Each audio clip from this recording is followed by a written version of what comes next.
Buenas noches, amigas y amigos, bienvenidos a este programa de la Red Latinoamericana de Estudios Subnacionales, Relades TV. Hoy, martes 10 de marzo del 2020, ya casi 2 meses de este programa de los cuerpos académicos de la Universidad Autónoma de Guerrero. En esta ocasión están con nosotros el cuerpo académico 207, Atención Primaria de la Salud, de la Facultad de Medicina, que ahora ha sido motivo de algunas noticias no muy agradables, pero vamos a tratar de mostrar lo bueno, lo que se hace aquí en la Facultad de Medicina y en la Universidad Autónoma de Guerrero, por supuesto. Están con nosotros la doctora Patti Villalobos, mejor conocida como Patti, doctora Patti. Patricia Villalobos, el doctor Luis Amador, el doctor Luis, el camarada Luis, me parece ahí, Ríos, y servidor Gabino Solano. Les damos a todas y todos la más cordial bienvenida en este programa que es uno de los temas quizá más tradicionales, de los saberes tradicionales más importantes en la humanidad, que es cómo las personas procesan sus problemas de salud a través de la naturaleza, ¿verdad? Sí. Lo que encontramos en la naturaleza, claro. Lo que conocemos de manera muy general como herbolaria para la atención primaria de la salud.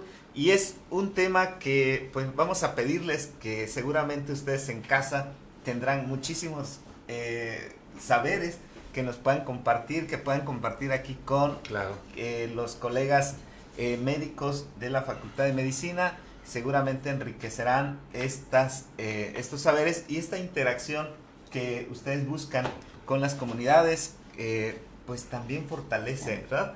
Lo que desde la medicina, por supuesto, el rescate de la medicina, de los saberes tradicionales y la ciencia, ¿verdad? Y combinar también como una herramienta terapéutica. Claro, por supuesto. Pues interesante tema está acá. Antes quiero comentarles, pues hoy es un día simbólico para la universidad. El rector de la Universidad Autónoma de Guerrero cumple años, entonces todo el mundo ha sido como en este sentido, le damos y le mandamos una felicitación, por supuesto, a nuestro nuestras rector, más amplias felicitaciones. Por aquí estuvo con nosotros, pues dándonos el respaldo para que este programa pues tenga un buen proceso. Afortunadamente así ha sido, creo, con el favor de todos ustedes. Y pues vamos al tema, ¿verdad? No sé por dónde empezamos, ¿les parece? Sí, parece que primero, para decir cuál es la importancia de estos saberes tradicionales para la ciencia, para la comunidad científica y médica del mundo. ¿Le parece, Luis? Con mucho gusto, doctor Gabino. Muy buenas noches a todos, un saludo a nuestro rector, mucha vida y salud para nuestro compañero rector, y un saludo a todos los grupos de la Facultad de Medicina, en especial a los de Salud Pública 305 que me han pedido ese saludo. Miren, con relación a la herbolaria, de repente escuchamos comentarios en el sentido de que cuestionan, la desacreditan, la ponen en tela de duda y obviamente quien está al frente pues es la medicina tradicional, la medicina ortodoxa de los fármacos. No quiero convertirme en un abogado del diablo ni ponerme en un extremo o en el otro. Sí quiero aportar un marco de evidencias tanto a nivel internacional, nacional, y de lo que están haciendo los investigadores en México con relación a la medicina tradicional y complementaria. Primero que nada quiero hablar de la estrategia de la OMS sobre medicina tradicional.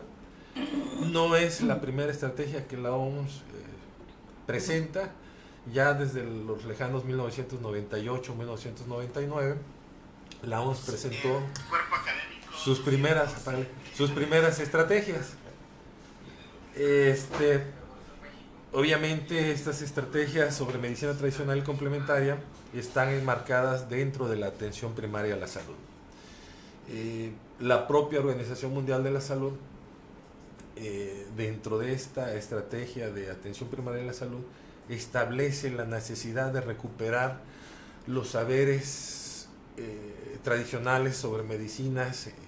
Y cuando hablo de medicinas hay un abanico de medicinas, está la herbolaria, en Oriente está la acupuntura, en Europa está la homeopatía, en India la ayurveda, etcétera. Entonces hay un conjunto de medicinas que están muy arraigadas en el mundo, no tan solo en México. En México obviamente tenemos una gran tradición de la herbolaria prehispánica de nuestros pueblos originarios que tenían un gran saber y que debemos recuperar y que debemos de mantener. Entonces, en ese sentido, sin afán de entrar en controversias, pero sí con el afán de hacer ver que hay estudios científicos, que hay documentos de la propia Organización Mundial de la Salud donde se respalda la medicina tradicional y complementaria. O sea que no es un asunto de que se ponga en cuestionamiento, ni es cuestión de charlatán, sino que la propia Organización Mundial de la Salud, sus primeras estrategias sobre estas medicinas datan de los años finales de los 90 y la última es de este 2014-2023, donde la propia Organización Mundial de la Salud promueve, así con esas palabras, que se contribuya a la salud, al bienestar a través de la atención a la salud centrada en la familia, en las comunidades, que rescaten estos saberes tradicionales en las diferentes medicinas. Y entonces la propia Organización Mundial de la Salud nos presenta una serie de estadísticas, como en el año de 1999, en el mundo, de 123 estados que estaban afiliados a la ONU, solamente 19 países tenían ya institutos nacionales de medicina tradicional y complementaria. Para el año 2003, estos institutos nacionales de medicina tradicional y complementaria aumentaron a 56 de los 123. Para el año 2005, 58, y la última cifra del 2012 ya se cuenta con 73 países con institutos nacionales de medicinas tradicionales y complementarias. México está ahí, ¿verdad?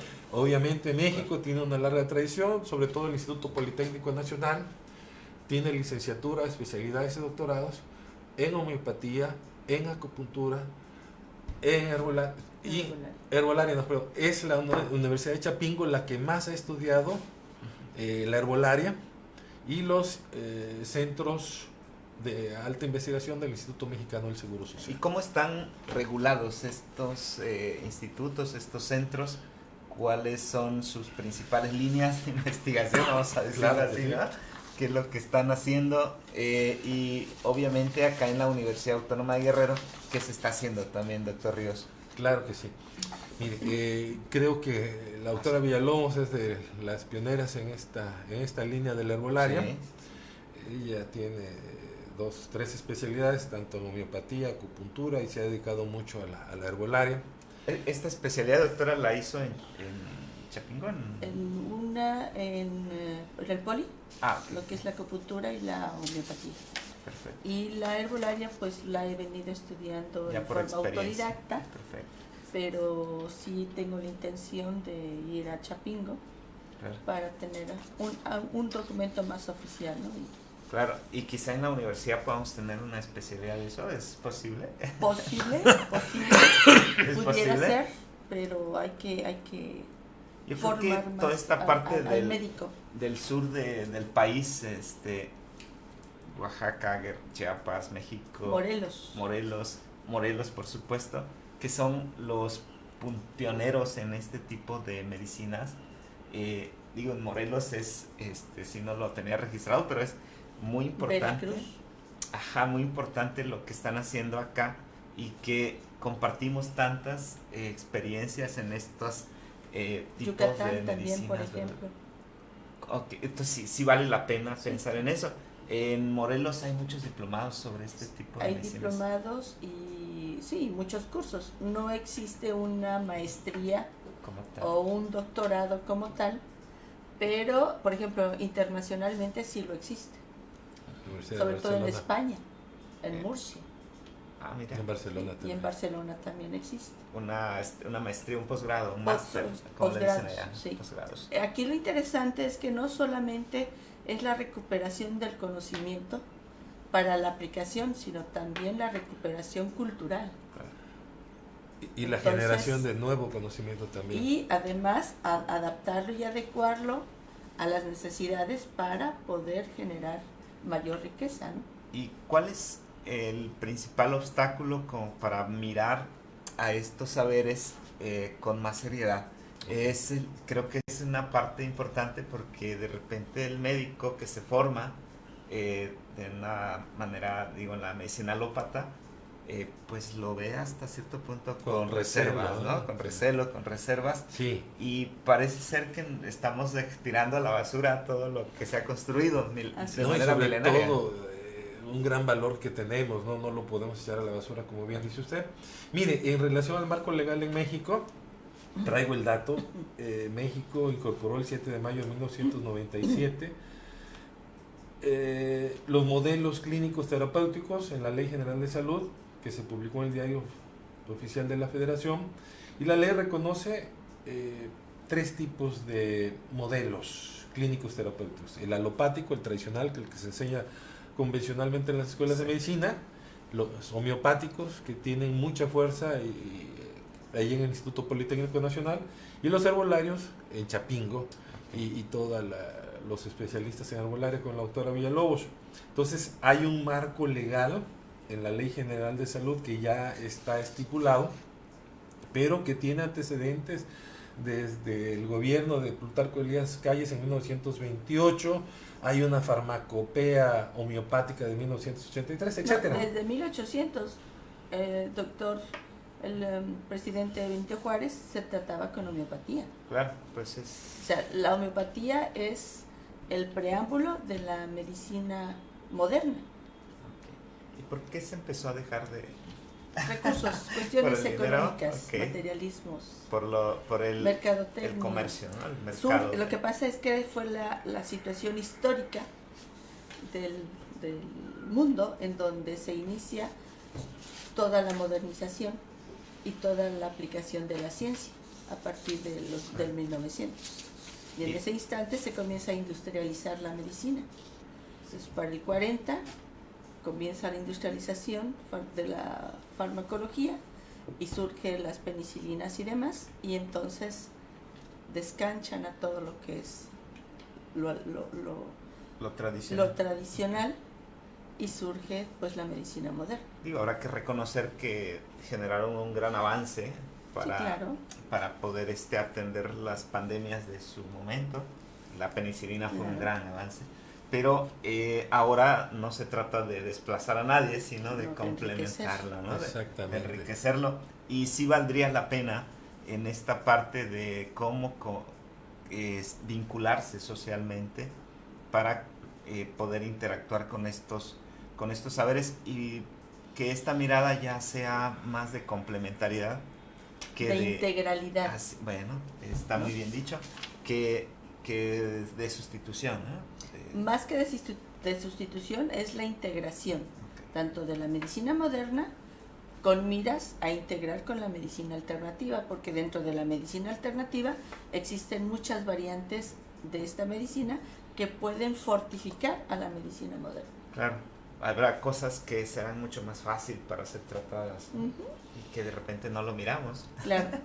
no se mira de esa manera y se hace a un lado. ¿Sí? Hay 3 puntos que la OMS para esta estrategia 2014-2023 pone en la palestra, y lo pone para que los estados que son parte de ella, son 123 en ese momento,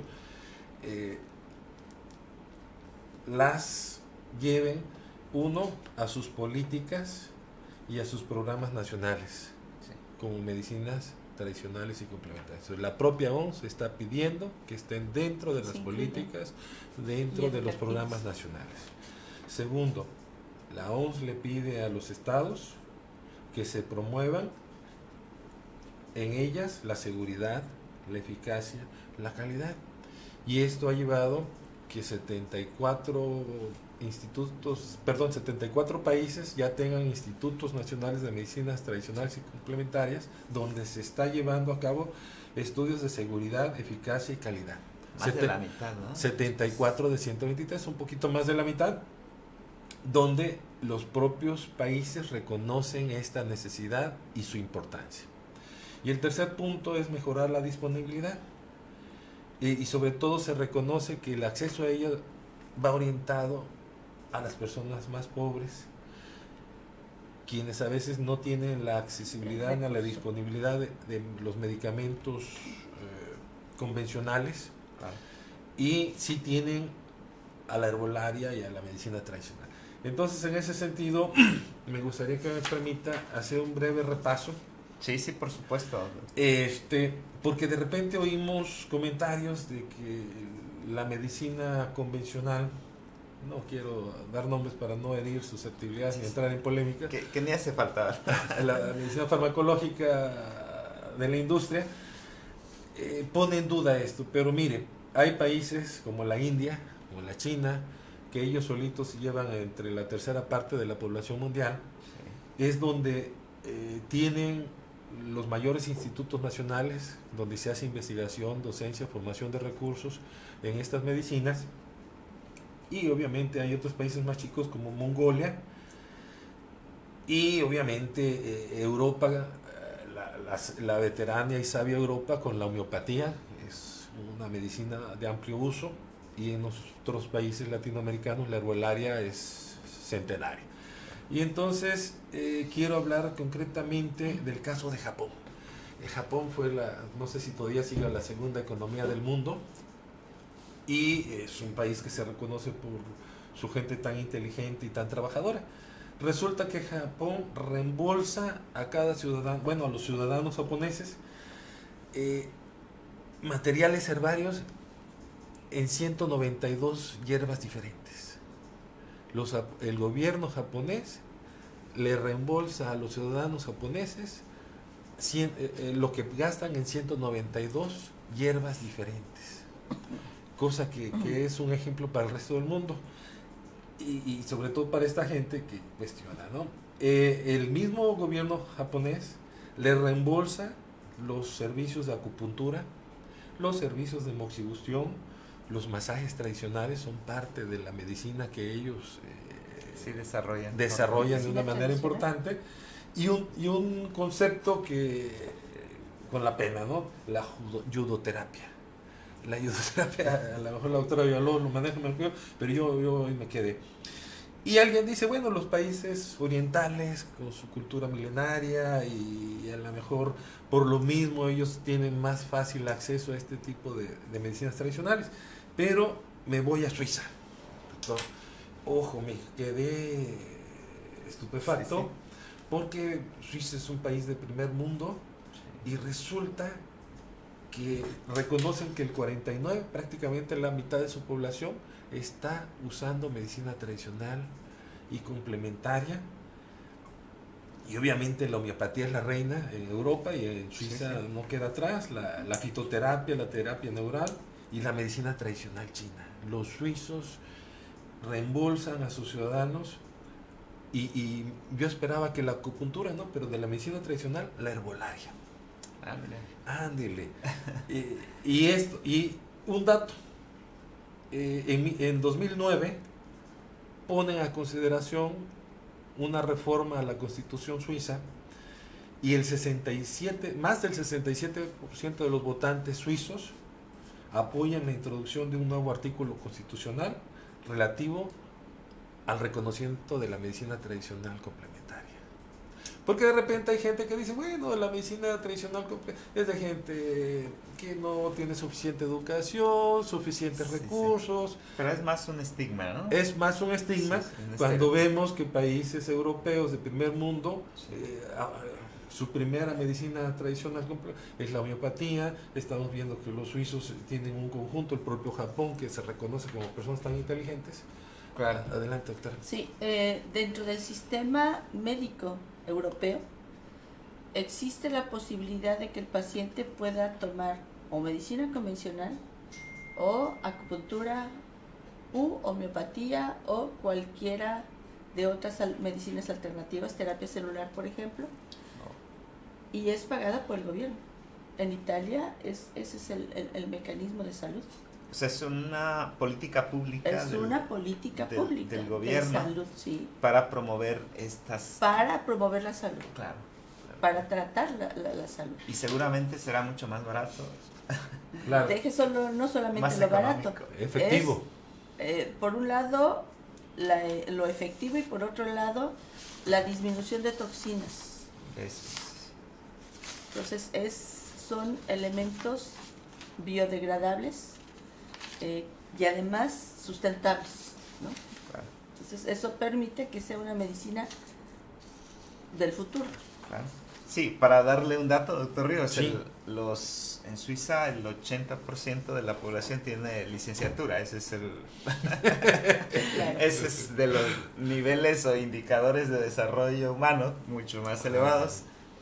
Vamos, que para romper este mito, este mito de que las hierbas están relacionadas con las La sociedad ignorancia, con el Exactamente. bajo Sí, de nivel. hecho, la los pobreza. estudios lo revelan. Claro.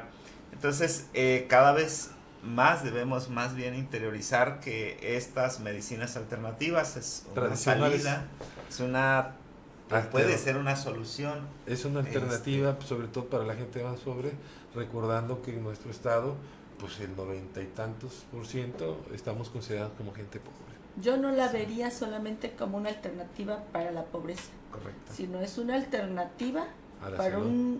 una salud más equilibrada.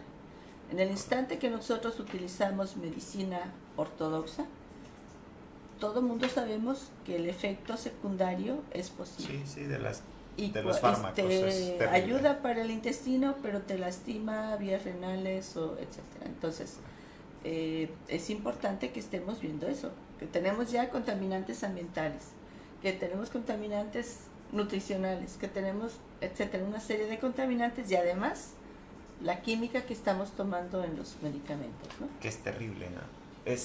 Los efectos de los fármacos no los desconocemos en realidad, pero es complicadísimo. Sin embargo, ¿tienen ustedes alguna evaluación de cuál es el alcance de esta medicina Volarí? En donde aquí No sé, en bueno, México... en México se habla que el 90% de la población utiliza medicina alternativa. Ok. ¿Sí? En los estudios que nosotros hemos hecho a nivel estatal, también nos reveló el 90%. Sí. Coincidimos con las estadísticas nacionales. Ok. Sin embargo, el uso de la medicina dentro de nuestro estado es una medicina limitada en el sentido de que la tomo como con el desconocimiento del para qué me la voy a tomar, pero es lo primero que puedo tomar, Sí. porque es mi único recurso en ese instante al que puedo alcanzar.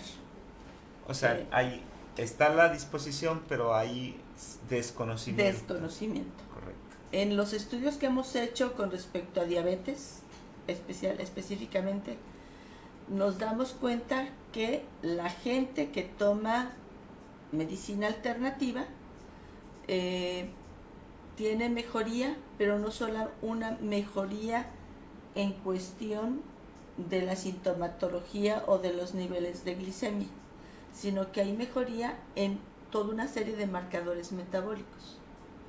Y esto se puede explicar porque las hierbas, por así llamarlas, tienen un efecto sistémico, tienen beneficios mayores. Ok. Y mejoran la salud, el peso, los diámetros de cintura, en el caso de los diabéticos, además de controlar los niveles de glicemia. Ahora, perdón, Es decir, mire, cuando empezamos a hacer un estudio, nos enfocamos al control exclusivo de la glucemia. Pero sorpresa, cuando nos damos cuenta que la gente, 90, un poquito más del 90% estaba combinando o usando solamente herbolaria, revisamos los expedientes y encontramos que no tan solo controlaba la glucosa, sino que le controlaba el perfil de lípidos. Hablando en idioma cristiano, o sea, le bajaba el colesterol malo. Claro. le bajaba el peso, le mejoraba el estado de salud. O sea, cuando revisábamos la sintomatología clínica, la gente revelaba, me siento mejor, me siento con energía, me siento rejuvenecido. Lo que no hace el fármaco. Con lo que no hace el fármaco. Y quisiera abundar con un dato. Mire, por situaciones, yo pertenecía al Seguro Social, y el Seguro Social tiene 7 centros de investigación en todo el país. Resulta que cada centro tiene investigadores SNI 2, SNI 3 de alto nivel internacional, Sí. y han generado mucha investigación en herbolaria, en medicinas complementarias. ¿Y qué está pasando? Están guardados en algún cajón todas esas patentes, porque ya están patentadas, Mira. y resulta que grandes corporaciones condicionan Están en el congelador. el surtimiento si no se congelan estas patentes mexicanas. Y yo le comento a mis alumnos, le digo, mira, resulta que la tuberculosis refractaria a los tratamientos se maneja con un medicamento de fuera, pero nada más mientras toma el medicamento lo controla. Deja de tomar el medicamento, ¡pum!, se muere el paciente. Wow.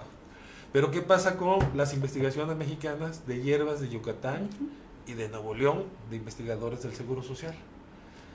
Le dan sus hierbas de Yucatán y Nuevo León y el paciente se cura. Ahora, ¿por qué razón, si es tan efectiva, no se generaliza su uso? No se patenta y se... No, ya está patentada. Perdón, no se hace de manera sistemática, no se comercializa, aplica de manera o no se aplica en el cuadro básico de medicamentos. Se aplica para el cuadro básico. Entonces, platicando con la gente del medio, me dicen, es que la Secretaría de Salud es nuestra rectora y es la que nos va a permitir incluir o no un medicamento. Ahora, en el nuevo gobierno hay una idea, el nuevo gobierno federal, que es quien regula esto, hay una idea de promover la salud comunitaria. Es una cuestión que han estado impulsando a través de las convocatorias a proyectos de investigación. Claro. Y aquí entraría perfectamente cualquier idea o cualquier propuesta que tuviera como sentido es fortalecer esta, sí, doctor, fíjese que salud. Es la esperanza. O sea, tenemos que rescatar, y estos investigadores mexicanos que han hecho grandes aportes, se les permita que esas investigaciones salgan a la luz. Tanto los del Seguro Social, las grandes universidades de México han generado también muchas investigaciones de fármacos, etcétera, pero pues ahí están guardados. Aquí creo que hay algo interesante. Usted nos preguntaba cuál es el primer obstáculo. Sí. El primer obstáculo es la formación médica. Si no tenemos apertura, si no tenemos sensibilidad, una mayor sensibilidad, una mirada diferente de cómo hacer la medicina. Mucho más abierta, ¿no? Sí, o sea, open mind. Claro. Si no tenemos esa visión, pues difícilmente vamos a interesarnos en estos elementos.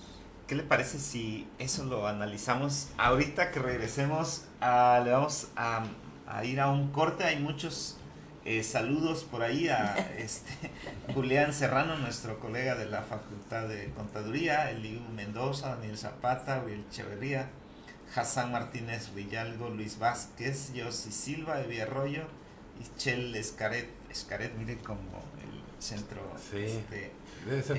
en Cancún, Gaby Jaimes, la doctora Laura, mire aquí está. Saludos, doctora. Saludos. Les hace una pregunta Laura. ¿Consideran que la medicina tradicional como parte de la interculturalidad? Yo creo que es positivo.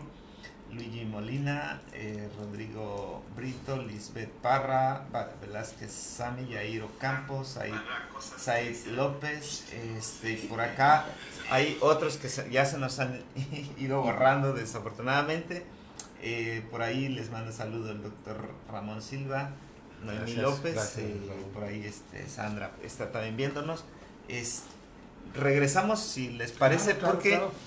Cómo transformar esto en recomendaciones de política pública, que es, creo que desde el ámbito educativo, creo que desde el ámbito educativo, ¿les parece? Como tú dices, de hecho es la parte formativa hasta la apertura en el Sistema Nacional de Salud, ¿no?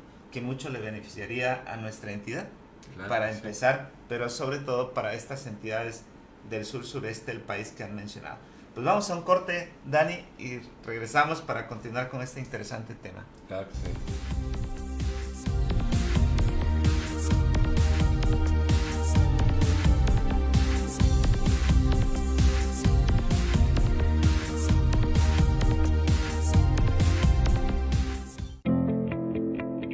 Se lleva a cabo en el auditorio de la Facultad de Medicina el Taller Regional Sur Motivación por las áreas de estudio, Ciencia, Tecnología, Ingeniería, Artes, Matemáticas para niñas y adolescentes de educación básica. Es una política federal de que las universidades públicas estatales estén vinculadas con el sector básico de la educación para tener esa vinculación estrecha y principalmente tener el impacto en ustedes, en motivarles la vocación que ustedes van a tener al ingresar a las universidades públicas, específicamente a nivel de preparatoria, a nivel de licenciatura, ¿por qué no, en un momento dado, al posgrado? El mensaje inaugural estuvo a cargo del Dr. Javier Saldaña Almazán, rector de la Universidad Autónoma de Guerrero. Nuestras preparatorias son las mejores del estado y del país. Estamos en quinto lugar en las preparatorias, ¿no? Y obviamente en muchos indicadores estamos trabajando, estamos unidos relativamente, haciendo trabajo a favor de los guerrerenses. Ustedes, por supuesto, muchos van a estar en nuestras preparatorias, pero hay CONALEP, hay bachillerato, donde quiera estudien, que tengan la oportunidad, pero estudien. Esa es la mejor vía para igualar una condición y tener una condición mejor entre los guerrerenses. Fomentar la motivación en un estudiante es clave para mejorar su desarrollo y la calidad de su rendimiento. Por ello es que se realizan en conjunto con la Secretaría de Educación Guerrero este tipo de talleres.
Bueno, continuamos con este interesante tema.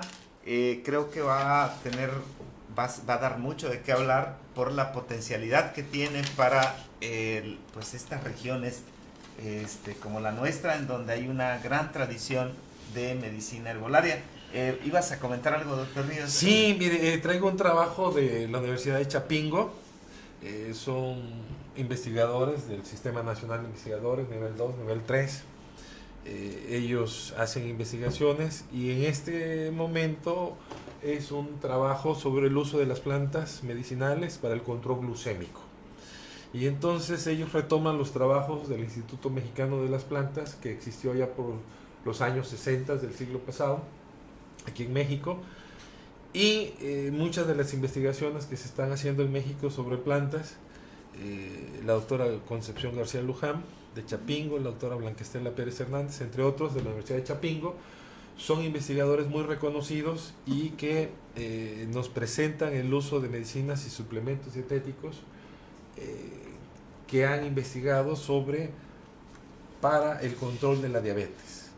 Y entonces hacen una revisión de lo que ya hablamos, del reconocimiento que hace la OMS, de la normativa nacional en la Ley General de Salud, y obviamente hablan de complementos dietéticos, pero en particular me gustaría hablar de las plantas que tenemos, que son del dominio público y que ellos presentan los estudios donde fundamentan con rigor científico, con la metodología que se precisa, porque de repente oímos comentarios por ahí que descalifican o que ponen en duda su valor, ¿no? Entonces, estos investigadores de la Universidad de Chapingo presentan los estudios donde fundamentan el valor científico de las plantas, dejando fuera cualquier comentario en contra, ¿no? Entonces, dentro de los principales medicamentos, el primero ya reconocido internacionalmente es el nopal para el control de la diabetes. Entonces, este nopal es de amplio uso en la cultura mexicana, en nuestras ensaladas, en nuestros alimentos, pero ya como fármaco en tabletas para el control de la diabetes. Ya procesados. Ya procesado, tanto en tabletas y en medicamentos, y como decía en la sesión anterior una alumna, lo mejor es lo natural, indiscutiblemente, ¿verdad? No hay que gastar, podemos tener esas plantitas en casa. Muy bien, pues esa parte es la primera. La Okay. segunda de Chapingo, doctor, es el noni. El nombre científico es Morinda citrifolia, Lin. El noni, que es de la Polinesia, la Malasia, Australia, India y sudeste de Asia, lo reconocen, y hay trabajos de González y González desde 2003 con todo el rigor, donde no tan solo mejora los problemas de diabetes, sino sobre todo de obesidad, y su acción farmacológica es amplia sobre obesidad, estrés, perfil de lípido, etc. Son de las principales plantas que conocemos y que están dentro de nuestras cultura, dentro de nuestros jardines. Hay algunas que no lo son tan frecuentes, ¿no? Como el arándano o arándano. Quizá no lo es tanto. La agrimonia, que yo sinceramente no la conozco, pero que el Chapingo, y sobre todo hablan de la sábila en el control de la diabetes. A mí, yo la reconozco por algunos estudios previos, pero ellos ya presentan resultados de control de pacientes diabéticos con sábila. Porque la sábila la utilizamos para quemaduras, la utilizamos para la piel, para la gastritis. Para la gastritis. Sobre todo, pero Chapingo ya nos habla con estudios, con diabéticos, que la sábila le está controlando la glucemia. Adelante, Sí, doctora. En el estudio que nosotros realizamos en Tierra Caliente con la doctora Vivari Núñez, también nos revela exactamente lo mismo. Tenemos, en este caso, la moringa. Tenemos luego el nopal, la sábila, el noni y la alcachofa. Allí todavía no consideran la alcachofa, porque la alcachofa se ha estudiado más para reducción de peso y de colesterol, pero no exactamente para diabetes. Pero nuestro estudio es muy semejante acá.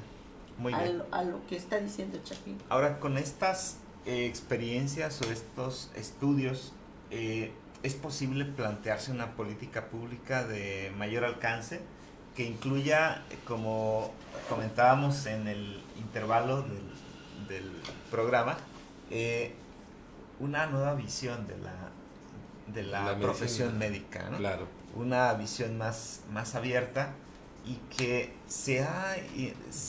de alguna manera se ha practicado en otros ámbitos, por ejemplo en las parteras, Claro. que son experiencias tradicionales o saberes tradicionales. Sí.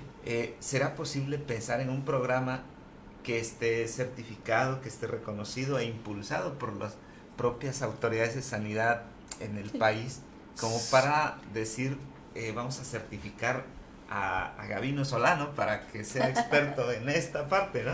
Doctor, el Sistema Nacional de Salud ya está reconociendo licenciaturas en homeopatía, en acupuntura, en herbolaria, y a nivel técnico en comadronas, en parteras empíricas.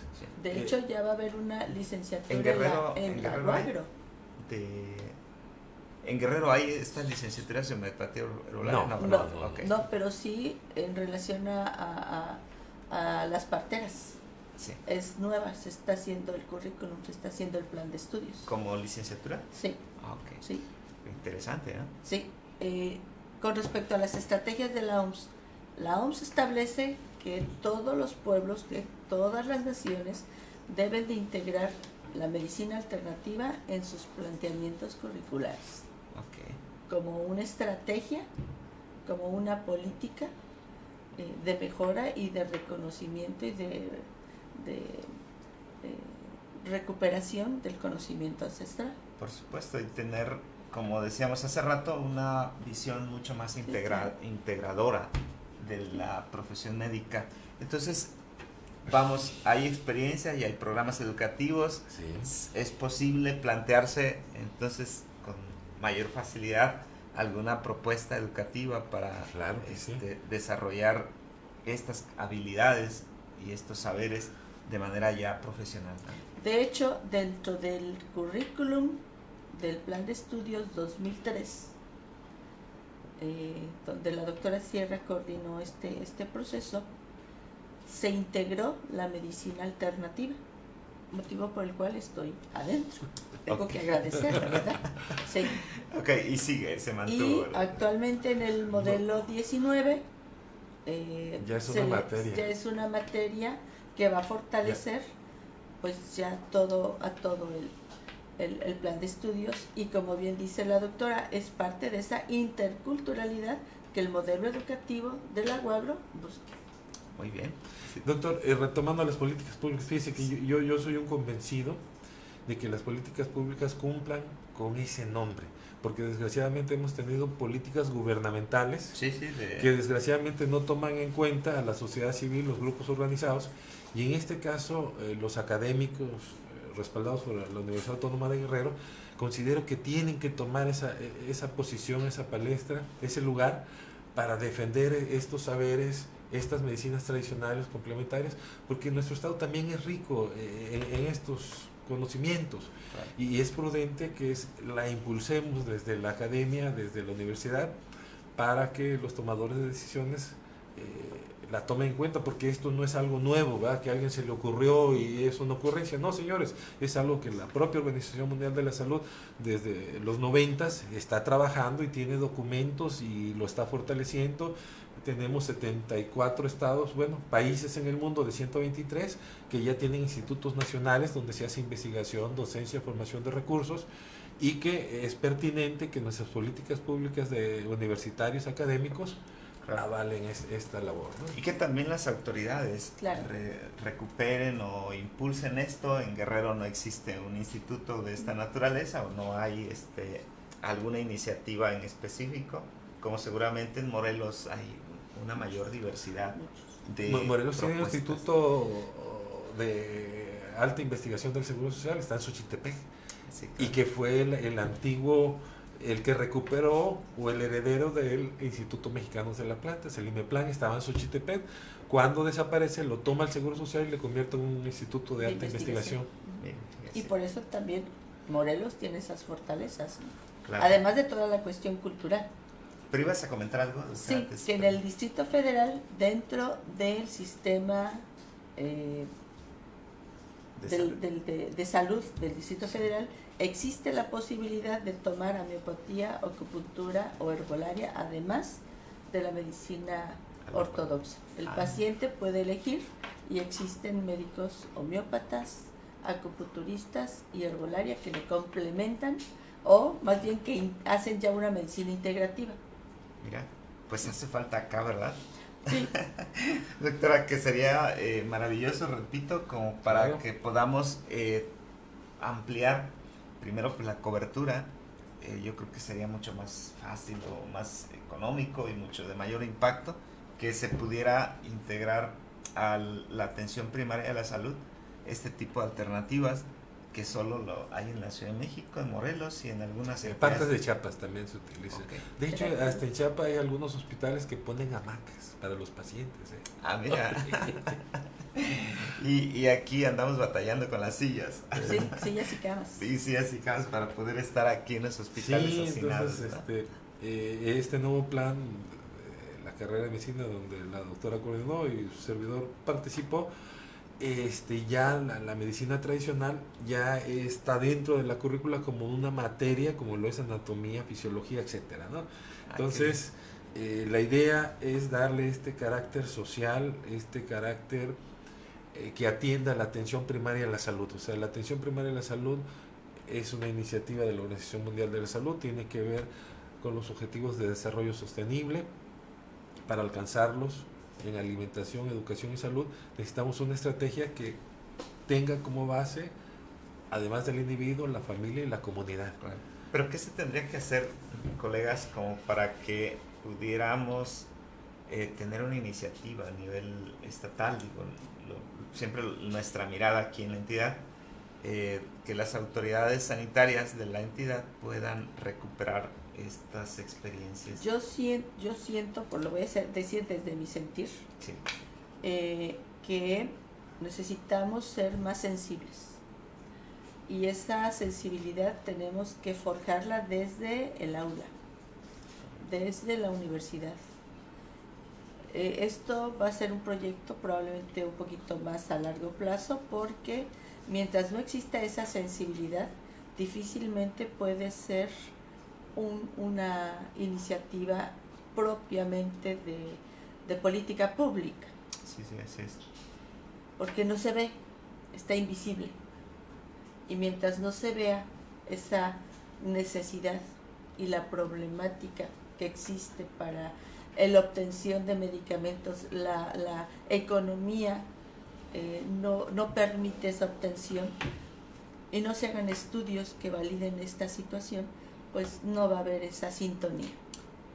Pero por algo hay que empezar, y puede ser en la propia universidad, sí, como para definitivamente. integrar un equipo multidisciplinar Sí, que pueda ir trabajando en una propuesta, creo, de alguna especialidad, Sí, de hecho, mire, ¿Lo han pensado?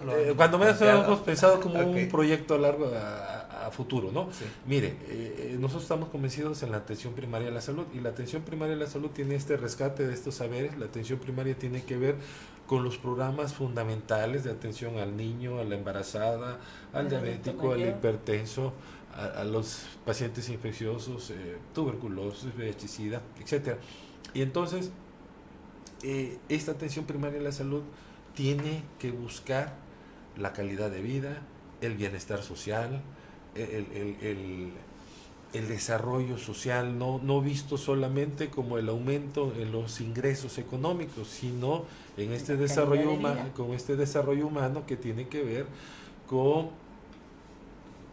alimentación, garantizar el derecho a la alimentación, a la educación, a la salud, para tener, en palabras de Zen, una vida decente, que decía él, y que nosotros preferimos hablar de calidad de vida, ¿no? Claro. Entonces, en el futuro a lo mejor ese proyecto consideraría todas estas.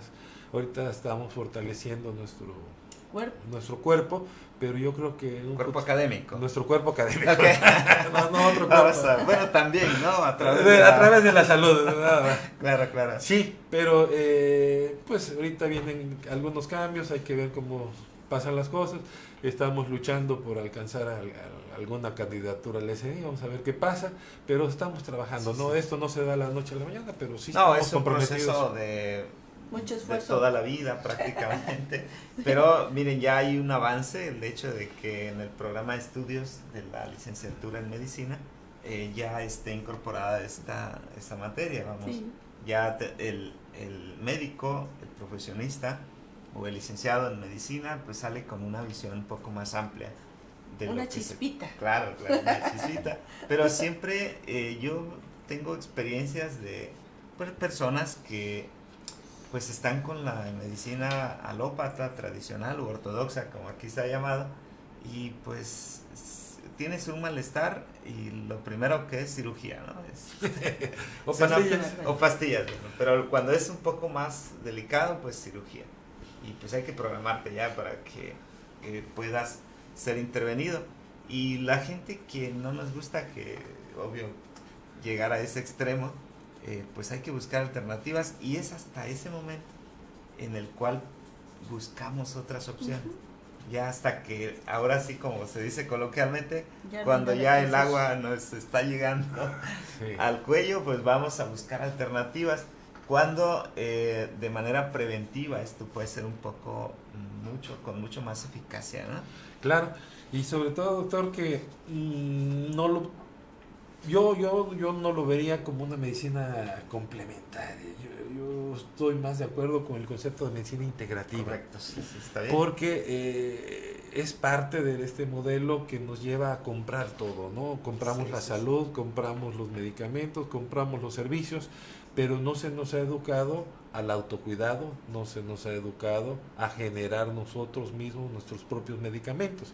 Y entonces alguien me podrá acusar de fantasioso o ingenuo, pero en casa podemos sembrar los principales hierbas de mayor frecuencia. La sábila se da sin problemas. El nopal, la sábila, el uso medicinal de la marihuana tan polémico y etcétera, tiene unos grandes beneficios para la salud, doctor. El coco.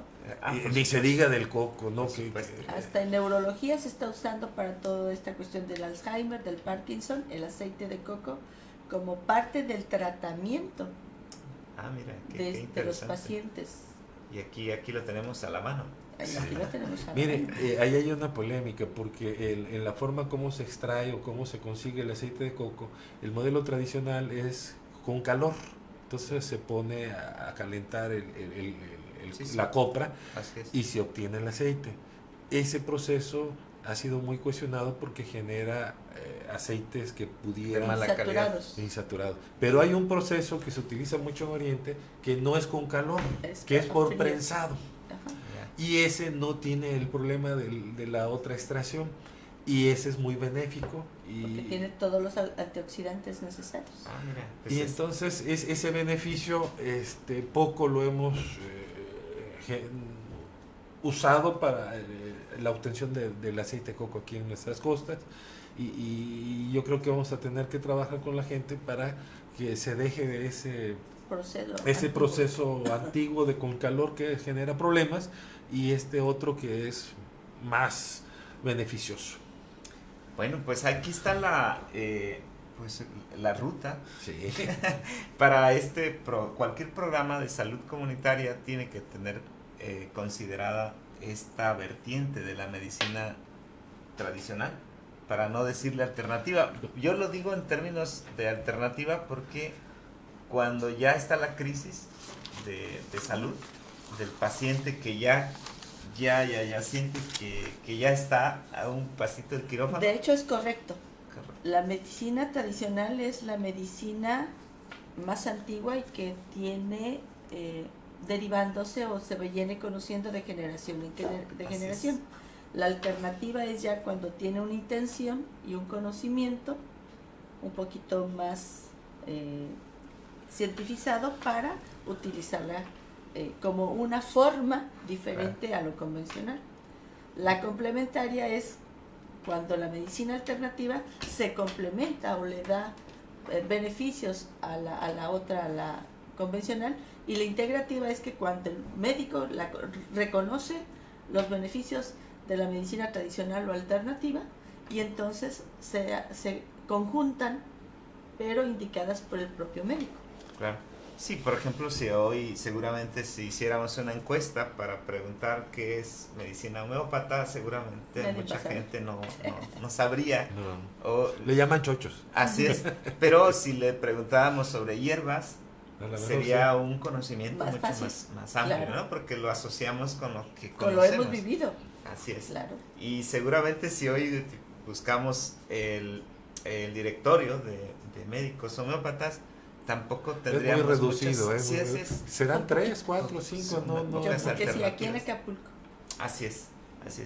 Seguramente en Morelos habrá un poquito más. Y en el DF. En la Ciudad de México un poquito más, Monterrey, mucho más. Así es, en los centros urbanos. Sí, pues ahí está. Entonces, entre la falta de visibilización, entre la ignorancia o los que no sabemos que existen medicinas diferentes a la alópata, pues nos vamos reproduciendo este esquema de la farmacología, la farmacodependencia de alguna manera, que se convierte en eso cuando no buscamos cómo corregir esto, lo que tú decías de la el autocuidado, el autogeneración de los propios medicamentos. De repente lo que sí es de la tuberculosis, que me llama la atención. Del no. fármaco que solamente lo controla. Sí, el fármaco extranjero solamente mientras lo toma y es carísimo, lo controla. Lo deja tomar, el paciente se muere. Lo mismo del Helicobacter pylori, el que genera gastritis. Se tiene que estar tomando el medicamento. Hay situaciones del mismo paciente que alteran los mecanismos y el pH y demás del estómago y vuelve a recaer. Entonces, actualmente la UNAM hizo un estudio que con el pápalo, la hierba papaloquelite, es un medicamento efectivo para curar el Helicobacter pylori. Y de otra manera hay que estar tomando pastillas. Y son carísimas, además. Y con el papaloquelite que comíamos con nuestros abuelos. Que todas las mañanas estaba en la mesa ahí. Seguro. No, simplemente lo puedes sembrar hasta en una maceta. Ahora, antes de culminar, ya casi cerramos el programa, solo para un poco ilustrar mejor, ¿cuál es la diferencia entre el tratamiento homeópata o herbolario con lo clásico, con ir al médico, vamos? Es muy diferente. La medicina homeopática se obtienen los remedios a partir de hierbas, animales, plantas, minerales y del propio ambiente. Se obtiene o se maneja a partir de microdosis y se aplican las dosis mínimas necesarias que permiten que el organismo o que el mismo paciente se active, y tiene un espectro tanto físico como mental el propio medicamento. Entonces, muchas veces si el problema es una ansiedad, por ejemplo, una gastritis que tiene como antecedente o que tiene una relación de un paciente ansioso, vas a estar curicure el estómago del paciente, pero si tú no detectas, observas y tratas la ansiedad del paciente, entonces esto va a recaer y va a hacer una bola de nieve. Entonces, el médico homeópata no solamente es médico, sino también es psicólogo. Sí, tiene que ir a analizarlo de manera integral. Entonces, la mirada del paciente es eso, es la mirada del paciente en la salud, y es un aspecto biopsicosocial. Y en cambio el médico ortodoxo es biologicista. Claro. Doctoras, pues ya para finalizar, yo me imagino que no sé en qué año pudiéramos estar como en Suiza, como en Japón, Sí, que hagamos cita al ISSSTE o al IMSS o al INSABI, no sé cómo se vaya. En Alemania les encanta la homeopatía. Bueno, imagínate que diga, oiga, pues ahora te pregunta, ¿no? Si es medicina familiar, si es dental o homeópata o acupunturista. O acupuntura, ¿no? O puedo ir a mi sesión de acupuntura, de homeopatía y de medicina celular. Podamos pensar en un sistema de salud diversificado, tan diverso, ese es nuestro futuro, ¿eh? Claro, y ojalá el presidente Andrés Manuel López Obrador tenga y por va a ahí ser la esa medicina propuesta, básica, ¿no? Va a ser la medicina de atención primaria. Así es. Pero de aquí a unos cuantos. Esperemos que no pase mucho tiempo. Doctor, mire, veo muchas felicitaciones. Sí. Y yo quiero agradecerle a todos los alumnos de la Facultad de Medicina, a los actuales y compañeros que nos han felicitado. Estamos muy honrados por sus comentarios. Muchísimas gracias. Bueno, doctora, pues ya para concluir, por ahí también les mandan los colegas de la red, por ahí están algunos, Guadalupe Nájera, por ahí gracias, estaba por ahí compañeros de la Facultad de Contaduría también. Gracias, compañeros. Gracias. Y pues gracias, compañeros de los se nos acabó el tiempo. Esperemos que este futuro que visualizamos, llamando al INSABI y solicitando una cita con el homeópata o el acupunturista o el herbolario, claro, además de la medicina tradicional o ortodoxa, que podamos pues ampliar esta posibilidad que están los países avanzados desarrollando de una manera mucho más sencilla y creo que Más con fluida, mayor ¿no? facilidad, ¿no? Esta integración de Claro. saberes. Y pues no nos queda más que agradecerles el favor de su atención, como siempre.